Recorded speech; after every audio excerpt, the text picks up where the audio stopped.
میرا رب کتنا قریب ہے کہ ایک آیت مبارکہ میں صرف یہ کہہ کر کہ یا ایھا الذین آمنوا اجتنبوا کثیرا من الظن، اے ایمان والو بہت گمانوں سے بچو، یہ آیت مبارکہ پورا ایک ٹریننگ موڈیول ہے کس چیز پر؟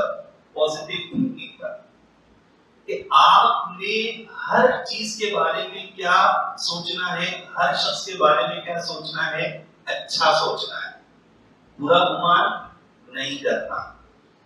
ہم یہاں محفل میں جمع ہوئے ہیں، میری یہ نیت ہونی چاہیے کہ سب جتنے موجود ہیں یہ فیضان غوث اعظم حاصل کرنے کے لیے حاضر ہوئے ہیں۔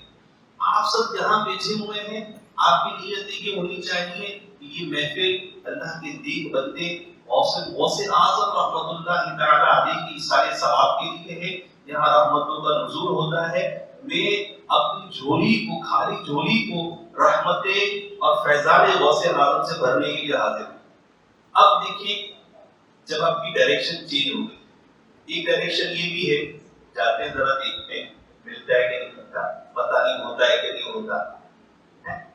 جب ہم اپنی لائف کے اندر پازیٹیو تھنکنگ کو لے کر آتے ہیں، اچھے گمان کی طرف لے کر آتے ہیں، اس کا بینیفٹ کیا ہوتا ہے؟ اس کا بینیفٹ یہ ہوتا ہے کہ ہم اپنی ریلیشن شپ کو بہت اچھے انداز میں مینٹین کرتے ہیں۔ کیوں؟ جب ہم بدگمانی کرنا شروع ہوتے ہیں تو ہمارا سب سے جو بنیادی کانسیپٹ ہے وہ ریلیشن شپ کو کیا ہوتا ہے؟ خراب ہونا شروع ہو جاتا ہے۔ کیسے؟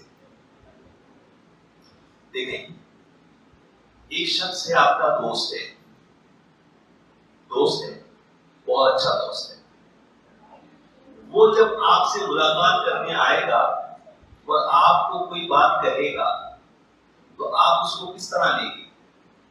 پازیٹیو سینس میں لیں گے، اچھا لیں گے، یار مشورہ اچھا دے رہا ہے۔ جیسے میرے استاد محترم حضرت علامہ مولانا عثمان مدنی صاحب کا ہوتا تھا، اب یہ مجھے بہت ساری تعلیمات و ہدایات عطا فرماتے ہیں۔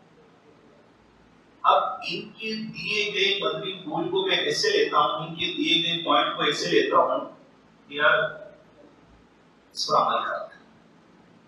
اور اس کے برعکس ایسا شخص ہو جس سے آپ کی بنتی نہ ہو، آپ ذرا سوچیں، جب وہ کوئی بات کہتا ہے یا اس کی کوئی بات آپ تک پہنچتی ہے تو کیا ہوتا ہے؟ اس کی صحیح بات بھی آپ کو اچھی لگتی ہے، یار یہ کچھ نہ کچھ اس نے گڑبڑ کی ہوگی، اس کے اندر اس کا کوئی نہ کوئی مطلب ہوگا، اس کے اندر کوئی نہ کوئی غرض ہوگی۔ تو دیکھیے، ہماری زندگی بہت تھوڑی سی، لائف پہلی عمریں ہوتی تھی بہت بڑی، اب عمریں ہو گئی ہیں تھوڑی۔ اس تھوڑی عمر میں اگر ہم بدگمانیاں، لوگ کی ٹینشنیں پالنے میں لگ جائیں گے تو پھر ہم بہت سارے وہ کام کہ جو اللہ نے ہمارے ذمے لگائے ہیں، جی ہاں، اللہ تبارک و تعالیٰ نے آپ کو دنیا میں ایسے نہیں بھیجا، یہ خاص مقصد جو عبادت ہے، یہ خاص مقصد کہ جو اللہ تبارک و تعالیٰ نے آپ کو بندگی کے لیے بھیجا ہے وہ اپنی جگہ موجود ہے، لیکن اللہ تبارک و تعالیٰ نے ہر انسان کا دنیا میں کوئی پورشن رکھا ہے، کوئی حصہ رکھا ہے۔ اس نظام کائنات میں چونکہ بھی فضول نہیں ہے تو آپ کیسے فضول ہو سکتے ہیں؟ آپ کیسے بیکار ہو سکتے ہیں؟ کبھی خودی کے اندر گھومے ہیں کہ میں کیوں آیا ہوں؟ مجھے اللہ نے دنیا میں جو بھیجا ہے اس کا مقصد کیا ہے؟ کبھی غور کریں گے نا؟ اسے ایک فارمولا کر دیتا ہوں، یہ بھی خودی کی بات ہے کہ جس کام کو کرنے کے بعد آپ کے دل پہ راحت پیدا ہونا اور لگے کہ یار بس یہ اللہ نے مجھ سے کام لے لیا، آپ یہ سمجھیں کہ اللہ نے مجھے اسی کام کے لیے بنایا ہے، اسی کام کے لیے بھیجا ہے۔ دیکھیں، آپ میں سے کئی لوگ ایسے ہوں گے اللہ نے مال دیا ہوگا، جب مدد کرتے ہوں گے نا تو دل میں کیا ہوگا؟ سکون ملتا ہے، چین ملتا ہے۔ بعضوں کے پاس مال نہیں ہے لیکن ان کے پاس نالج ہے، اچھے ٹیچر ہے، جب وہ پڑھاتے ہیں تو کیا ہوتا ہے؟ وہ اللہ کی اس دنیا میں نظام کائنات میں اپنا پورشن، اپنا حصہ ملا دیتے ہیں۔ لیے وقت تھوڑا ہے، عمر تھوڑی ہے، اس کو اس طرح کے کاموں میں صرف کریں کہ جس کام میں ہم وقت لگا کر اپنا جو حصہ ہے نا اس کو کما حق کو ادا کر سکیں۔ اچھا، اس آیت مبارکہ کا دوسرا جو لفظ ہے ان بعض الظن اسم، بعض جو گمان ہوتے ہیں وہ گناہ ہوتے ہیں۔ اس کے بارے میں علماء نے ارشاد فرمایا کہ گمان یعنی سوچنے کی، کسی کے بارے میں گمان کرنے کی مختلف صورتیں ہیں۔ ایک گمان وہ ہے کہ جو رکھنا فرض ہے۔ پہلا گمان کون سا ہے؟ فرض۔ وہ کون سا گمان ہے؟ اللہ رب العزت کے بارے میں اچھا گمان رکھنا یہ فرض ہے۔ اب اس سے متعلق تھوڑی سی بات، کوئی معاملہ ہو گیا، کسی کا انتقال ہو گیا، فوراً یار اللہ کو، نارمل جملہ ہے، یار اللہ کو اسی کو لینا تھا، معاذ اللہ، یار اتنی چھوٹی عمر میں اللہ کو نہیں دیا، معاذ اللہ۔ یہ کیا ہے؟ اللہ پر بدگمانی۔ اللہ کے بارے میں اچھا گمان رکھنا کیا ہے؟ فرض۔ اور اس طرح کی بدگمانی کرنا یہ دائرہ اسلام سے خارج کرتی ہے۔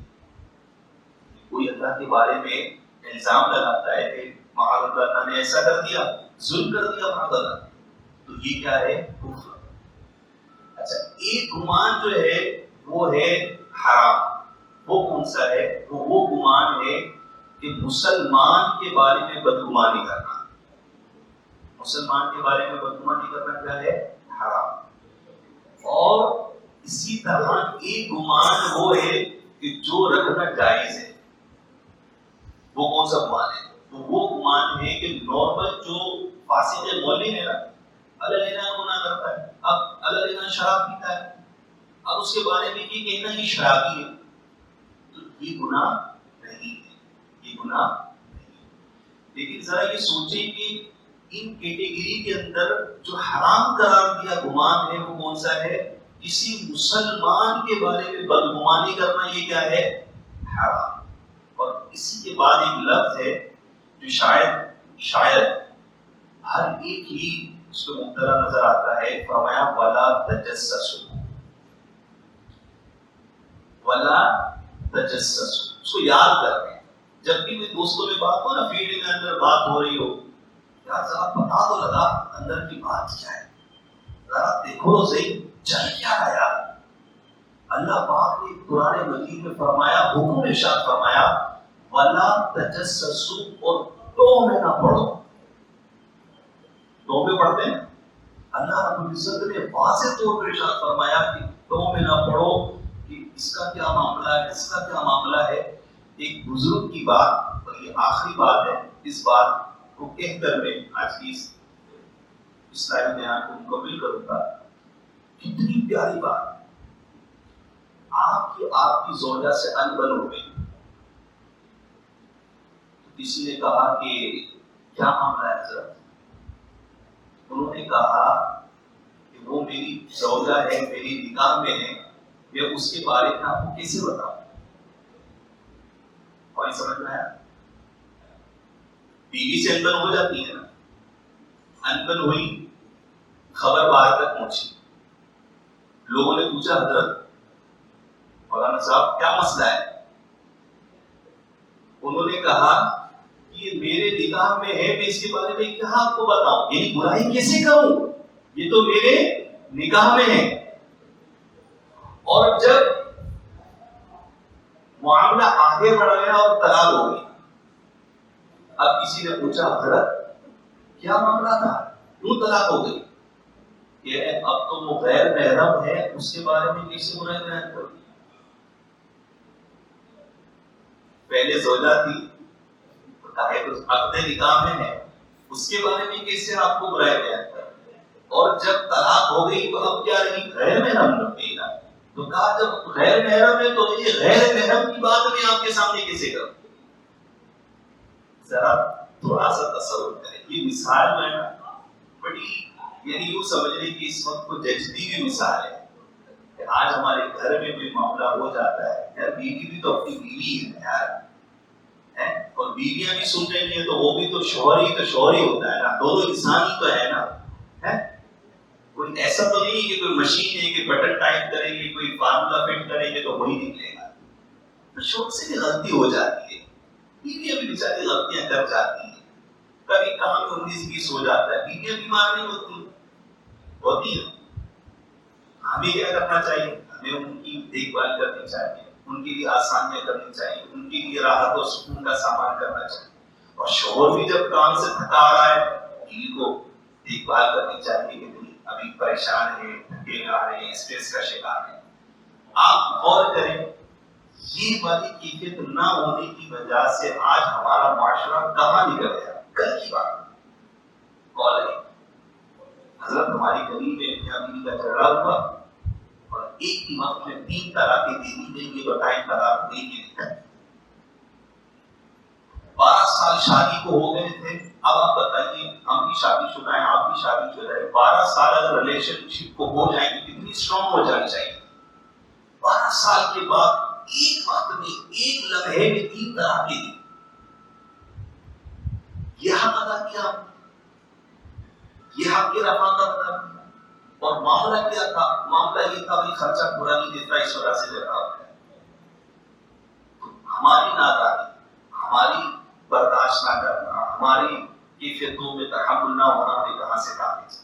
اللہ تبارک و تعالی ہمیں اچھے ایمان کی توفیق عطا فرمائے.